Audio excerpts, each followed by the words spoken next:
Hello students, welcome to brilliant study classes. इस class में हम सांख्यिकी चैप्टर के इंपॉर्टेंट क्वेश्चन पढ़ने वाले हैं।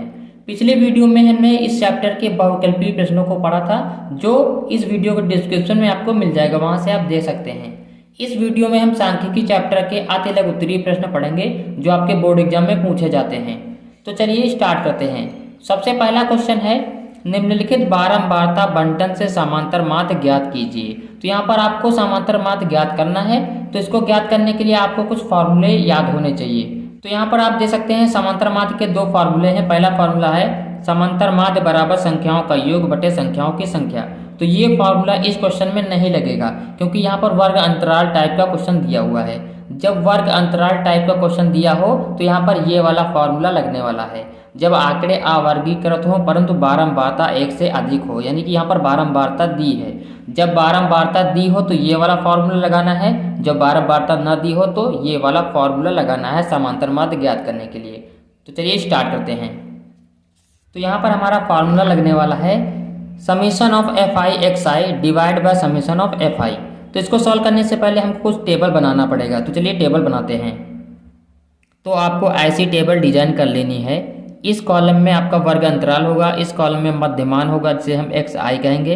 यहाँ पर आपकी बारंबारता होगी जहाँ पर दिया है, इसे हम एफ आई भी कहते हैं, इसको आप एफ आई भी कहते हैं। और यहाँ पर आपको एफ आई का गुणा कर देना है एक्स आई से, क्योंकि इस फार्मूले में हमको क्या चाहिए, एफ आई का गुणा करके एक्स आई चाहिए और नीचे आपका सम ऑफ एफ आई चाहिए। तो ये आपको निकालना है। तो यहाँ पर आप देख सकते हैं यहाँ पर वर्ग अंतराल दिया है और बारंबारता दिया है, तो इसको आप फिल कर लीजिए। ऐसे आपको वर्ग अंतराल भर देना है। उसके बाद बारंबारता दी गई है तो आपको बारंबारता वैसे लिखना जैसे दी गई है 8, 12, 10, 11 और 9। अब यहाँ पर आपको मध्यमान निकालना पड़ेगा। तो मध्यमान कैसे निकालते हैं, तो एक्स आई कैसे निकलेगा, वर्ग अंतराल के बीच में जो पॉइंट होगा उससे निकलेगा। तो 0 से 10 के बीच में क्या आता है, 5 आता है। 0 से 10 के बीच में 5 आता है। 10 और 20 के बीच में कौन सा नंबर आएगा, 15 आएगा। तो यहाँ पर ये क्या आ जाएगा आपका 15। और यहाँ से 20 और 30 के बीच में कौन सा नंबर आता है, 20 और 30 के बीच में आपका 25 नंबर आता है, बिल्कुल बीच में मध्यमान। 30 और 40 के मध्य कौन सा होगा, 35 होगा। और 40 और 50 के मध्य कौन सा होगा आपका, 45 होगा। तो आपको यहाँ से मध्यमान निकाल लेना है। मध्यमान का मतलब क्या है, इसके बीचों बीच में कौन सा नंबर आ रहा है वो होता है आपका मध्यमान। जैसे कि 10 और 20 के बीच में कौन सा आएगा, 15 आएगा, बिल्कुल मध्य में। तो अब यहाँ पर हमने मध्यमान निकाल लिया है और इसमें आपको एफ आई का गुणा एक्स आई से कर देना है, दोनों का मल्टीप्लाई करना है। 8 गुणा 5 से 8 5 40। ऐसे ही आपको सबका गुणा, इन दोनों का गुणा करके यहाँ पर लिख देना है। तो मैं जल्दी से कर देता हूँ। वैल्यू फिल करने के बाद आपको क्या करना है, यहाँ पर फॉर्मूले में आप दे सकते हैं समीशन ऑफ एफ आई, यानी एफ आई का सम निकालना है। यानी कि ये जो बारंबारता है इसका आपको सम निकालना है, यानी कि समीशन ऑफ एफ आई। अब इन सबको आपको ऐड कर लेना है, 12, 8, 20 ऐसे सबको इसको ऐड करके यहाँ पर लिख देना है। तो चलिए हम ऐड करके लिख देते हैं। आपका कितना आ जाएगा, 50 आ जाएगा। वैसे ही अब क्या करना है, आपको summation of F I X I, यानी कि इसका सम निकालना है सबको। Summation of F I into X I आपका कितना होगा, इसको हम ऐड करेंगे तो आपका निकलेगा 1260। कितना होगा, 1260। Summation of F I X I कितना होगा, 1260। अब इस समांतर माध्य वाले फॉर्मूले में आपको पुट कर लेना है summation of F I X I. यहाँ पर आप देख सकते हैं, तो इसको हम पुट करेंगे 1260 divide by summation of F आई। यहाँ पर एफ आई की वैल्यू कितनी है, 50 है, तो यहाँ पर हम 50 पुट कर देंगे। इसको जब हम सॉल्व करेंगे तो आपको मिलेगा 25.2।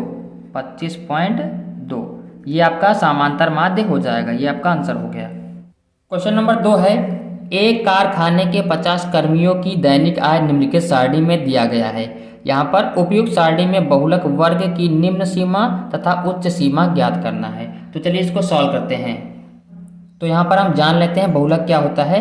बहुलक आपका क्या होता है, जिसकी बारंबारता सबसे अधिक होती है वो आपका बहुलक होता है। तो यहाँ पर हमको देखना पड़ेगा बारंबारता किसकी अधिक है। तो यहाँ पर आप देख सकते हैं बारंबारता का ये रो है, इसमें सबसे अधिक बारंबारता 14 है।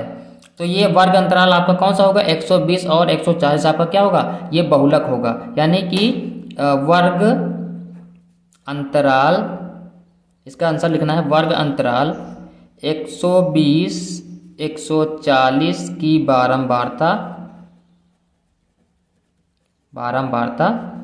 सबसे अधिक है। अधिक है अतः ये है बहुलक होगा, ये आपका क्या होगा, बहुलक होगा। लेकिन यहाँ पर हमको बहुलक नहीं पूछा है, क्या पूछा है, बहुलक वर्ग की निम्न सीमा व उच्च सीमा निकालना है। निम्न सीमा यानी कि इस बहुलक में निम्न क्या है 120 है और उच्च सीमा क्या है 140 है। तो यहाँ पर निम्न सीमा क्या है आपका 120 और उच्च सीमा क्या है, उच्च सीमा आपका यहीं पर 140 है। ओके, इसको हम L1 बोल सकते हैं, यो L2 हो सकता है। ये आपका आंसर हो जाएगा। अब बढ़ते हैं नेक्स्ट क्वेश्चन की तरफ।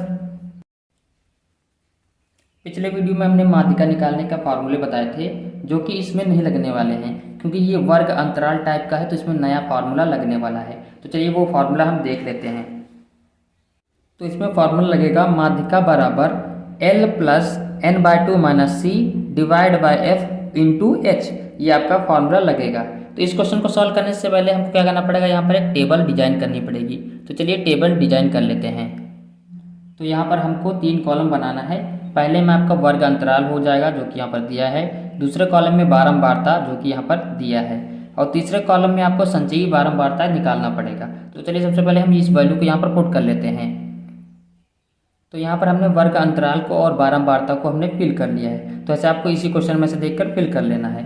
संचयी बारंबारता निकालने के लिए आपको क्या करना पड़ेगा, ये सबसे पहले जो बारंबारता दी गई उसी को आप यहाँ पर लिख लीजिए। तो यहाँ पर 3 पहले लिख लेते हैं। उसके बाद क्या करना है, इस बारंबारता को इससे जोड़ देना है। तो 10 और 3 कितना हो जाएगा 13, यहाँ पर लिख देना है। कितना हो जाएगा 13। उसके बाद यहाँ पर 13 और ये 20 कितना हो जाएगा आपका 33। कितना हो जाएगा 33, आपको यहाँ पर पुट कर देना है। उसके बाद 33 प्लस 13, 33 प्लस 13 कितना हो जाएगा 46 हो जाएगा।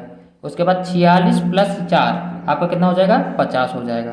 तो आपको यहाँ पर ध्यान से करना है। पहले में क्या करना है, पहले इसको ले लेना है, फिर लिख देना है, फिर इसको इसमें जोड़ देना है, फिर इसको इसमें जोड़ देना है, फिर इसको इसमें जोड़ के लिख देना है। ऐसे आपको लिखना है।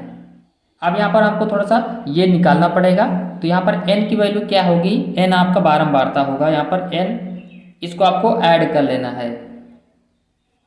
ऐड करने पे आपको मिलेगा 50, तो ये आपका n आ जाएगा। तो यहाँ पर आपको क्या निकालना है n/2। तो यहाँ पर n/2 की वैल्यू हम यहीं पर कैलकुलेट कर लेते हैं। इसका आधा हो जाएगा 25।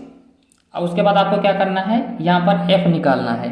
f क्या होगी, ये बारंबारता होगी। f मतलब क्या होता है, फ्रीक्वेंसी होता है। तो f होती है बारंबारता, जो सबसे बड़ी बारंबारता है वही आपका f हो जाएगा। तो यहाँ पर आप देख सकते हैं ये 20 सबसे बड़ी बारंबारता है, इसे हम f कहेंगे।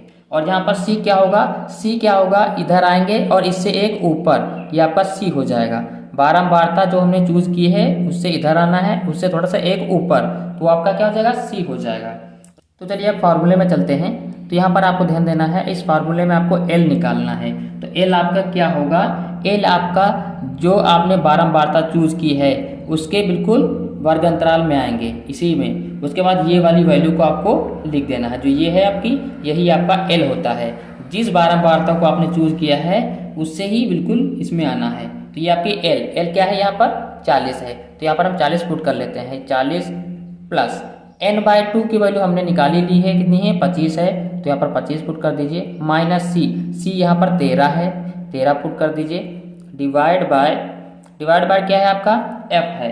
f क्या है, यहाँ पर देख लीजिए 20, तो यहाँ पर 20 पुट कर दीजिए, इनटू h।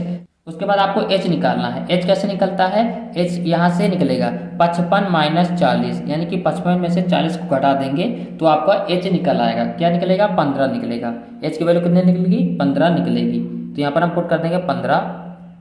अब इसको हम सॉल्व करेंगे, सिंपल करेंगे। 40 प्लस 25 माइनस 13 आपका कितना बचेगा 12 बचेगा, डिवाइड बाय 20 इंटू 15। उसके बाद हम क्या करेंगे, 12 15 का गुणा कर देंगे, 12 का गुणा 15 से कर देंगे, उसके बाद भाग कर देंगे। तो आपका कितना बचेगा, यहाँ पर आपका बचेगा 9, और ये आपका है 40। इसको सॉल्व करके आपका क्या बचेगा 9 बचेगा। उसके बाद इन दोनों को ऐड कर देंगे तो आपको मिलेगा 49। क्या मिलेगा 49। तो यही आपकी क्या हो जाएगी, माध्यिका हो जाएगी। यही आपकी माध्यिका हो जाएगी। ये आपका आंसर हो गया। आशा करता हूँ आपको वीडियो समझ में आया होगा। इसी तरह वीडियो देखने के लिए आप हमारे चैनल को सब्सक्राइब कर सकते हैं। मिलते हैं नेक्स्ट वीडियो में। Thanks for watching.